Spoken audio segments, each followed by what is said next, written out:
Hello students, आज हम बात करेंगे क्लास 9th के chapter number 1 that is real numbers के बारे में।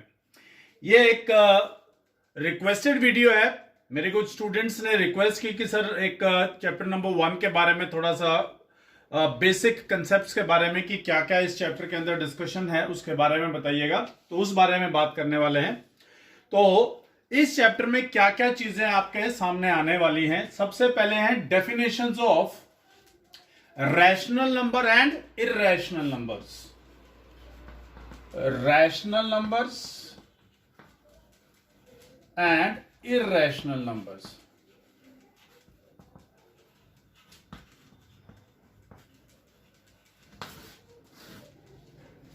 If any of the student is clear with these definitions, so 50% of this chapter is over here only. सबसे पहले समझते हैं कि रैशनल नंबर और इरैशनल नंबर के बारे में इस चैप्टर में क्या क्या चीजें हैं। रैशनल नंबर को रिप्रेजेंट दो तरीके से करते हैं हम। एक है पी बाय क्यू फॉर्म के अंदर और एक है डेसिमल रिप्रेजेंटेशन। तो रैशनल नंबर के दो तरह से डेफिनेशन रिप्रेजेंट की जाती है इस चैप्टर के अंदर। First definition is a number which can be written in the form of P by Q, where P and Q are co-prime integers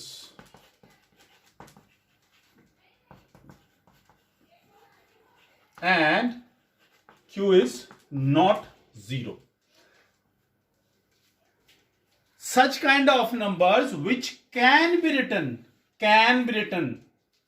where P and Q both are co-prime integers and Q is not equal to 0. First thing. Same for the irrational number. A number which cannot be written in this form is irrational. Then comes the decimal representation of a rational number. Decimal representation, there are two kinds of decimal representation for a rational number. One is terminating decimal representation and another is non-terminating but recurring decimal representation या repeating decimal representation. Let's see that also. Now the decimal representation of rational number, there are two types. One is terminating, another is non-terminating but repeating. And for irrational number, non-terminating, non-repeating. What is terminating, non-terminating but repeating?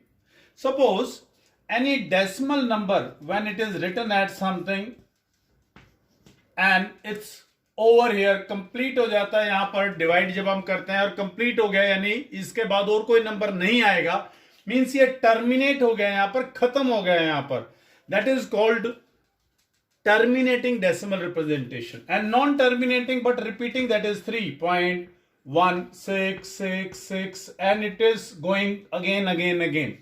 सो जो बार बार आता है, we put a bar on that. Just to remember, it is not the exact word, but just to remember, जो number बार बार आए उसके ऊपर बार लगा दो, then that is the representation of a rational number which is non-terminating but repeating. But in the case of irrational number, it will never terminate and even not repeat. Like it may be 2.101, then 00, then 1, then 2, double, triple 0, 3, 1 and so on it. इसके अलावा representation of an irrational number और number line और questions आते हैं insert few rational number between these two numbers. ये दोनों videos हमने पहले बनाए हुए हैं। इन दोनों वीडियोस का आपको लिंक मिल जाएगा डिस्क्रिप्शन बॉक्स के अंदर। अगर आप वहां से इनको अंडरस्टैंड करना चाहते हैं तो आप वो वीडियोस देखिए। You will be able to understand these two concepts very very clearly. The next concept is write in vulgar fraction or in P by Q form. किसी भी रैशनल नंबर को, because P by Q form के अंदर किसको लिखा जाएगा, कोई भी रैशनल नंबर होगा। अब दो किस्म के रैशनल नंबर हैं, या तो टर्मिनेटिंग होगा या non terminating but recurring. Vulgar fraction में करने के लिए, कन्वर्ट करने के लिए हमेशा वही आएगा जो नॉन टर्मिनेटिंग बट रिपीटिंग होगा। सो क्वेश्चंस में भी like 3.478 and bar is on 7 and 8. So how to do such kind of questions. First step is let. Give a name to this and put this as equation number 1.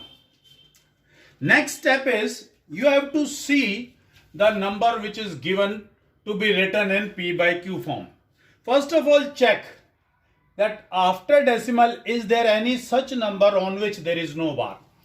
क्या decimal के बाद कोई ऐसा digit है जिसके ऊपर bar नहीं है? अगर एक डिजिट है तो पूरी इक्वेशन को 10 से मल्टीप्लाई करो. अगर 2 डिजिट ऐसे हैं जिनके ऊपर बार नहीं है तो 100 से मल्टीप्लाई करो. अगर 3 डिजिट ऐसे हैं जिसके ऊपर बार नहीं है तो 1000 से मल्टीप्लाई करो.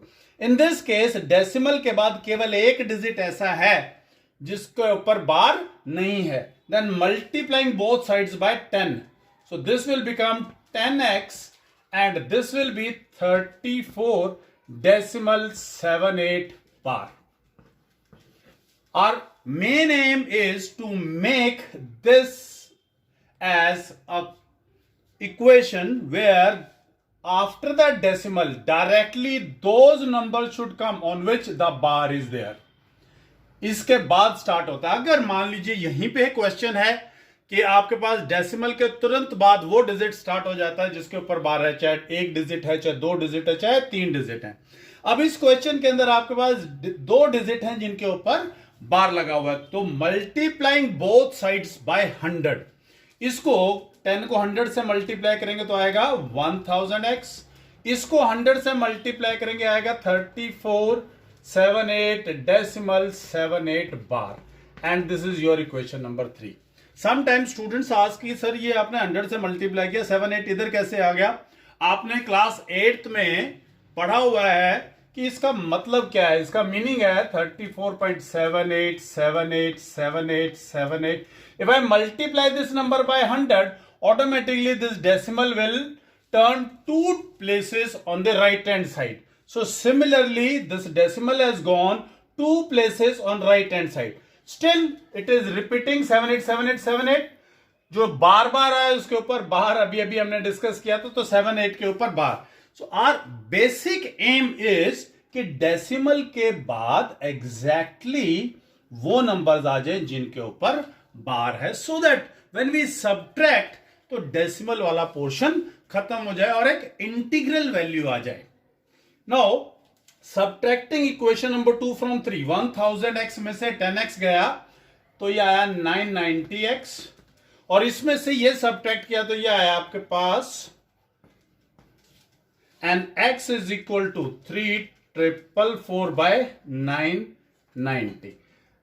It is cancellable at 2. 2 1s are 2 4s are 8, 1 2 9s are 18, 1 2 5s are. So the answer is 1722 by 495. The next concept for this is rationalization. On this concept also I have already made a video. उसका आपको description box के अंदर link मिल जाएगा, वहां से आप इस concept rationalisation को अंडरस्टैंड कर सकते हैं. Still, if you are facing any kind of problem in any of the concept, please mention in the comment box. I will try to make another video for you. Thank you very much.